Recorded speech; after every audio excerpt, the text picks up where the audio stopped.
Okay, this week we are going to finish up talking about other doubles. We're going to finish up talking about the red card and special uses for it. But before we get into that, I want to share an article I got from Larry Cohen with you.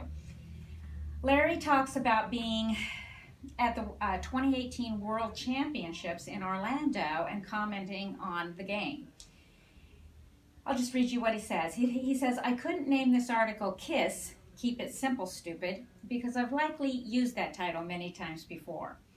I can't stress enough how this is good advice for players at all levels. Too many players clog their heads with conventions, and I am sure it is a losing proposition.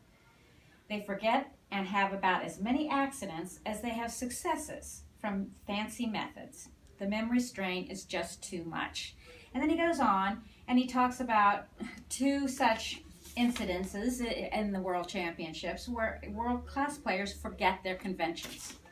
And he ends by saying, if world-class experts can't cope with the memory required to play specialized conventions, what hope do Joe and Mary in Podunk have? So, we don't really need any of this week's doubles in our repertoire, but if you want to know about them and at some point include them, I'll let you know about a few of the more common ones. All we really need is our takeout doubles that we already know. The first is the direct seat double, the negative double when partner is open, the bouncing seat double, and the reopening double. So that's our workhorse doubles that we have under our belt. So what other doubles are there out there? One of my favorites is a support double. And that's used when we open and they pass and partner bids a major.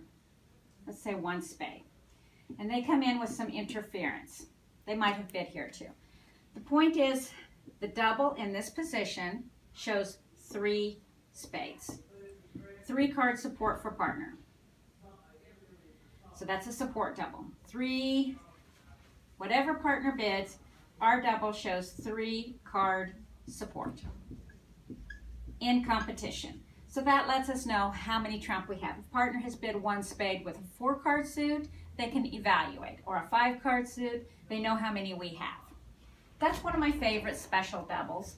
Also in this scenario, if you happen to bid 2 spades, partner knows you have 4 card support now because you would have doubled with 3. So that's probably the most useful of the extraneous doubles. But some others on your card you may have seen are, there's a maximal double, and that lets partner know the strength of your hand when you're in a competitive auction. So let's say the auction has gone 1 spade, 2 hearts, 2 spades, 3 hearts. It's a competitive auction and we need to tell partner the strength of our hand.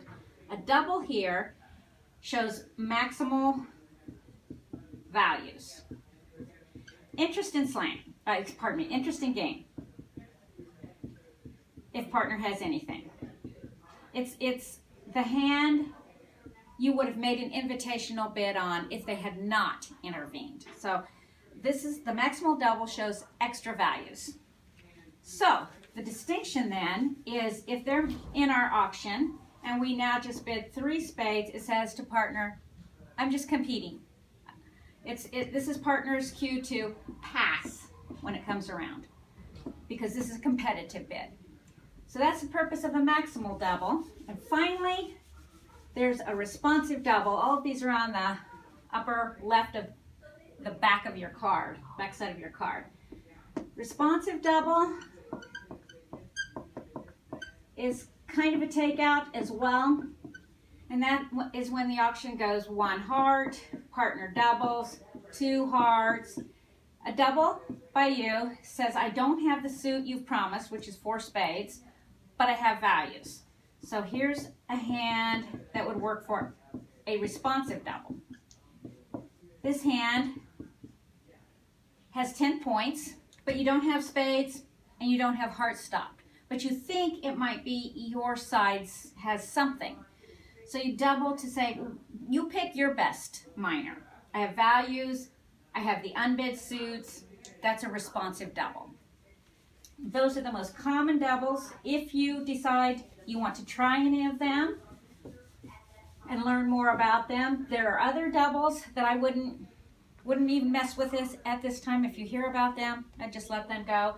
And in favor of any of those, I'd take Larry Cohen's advice.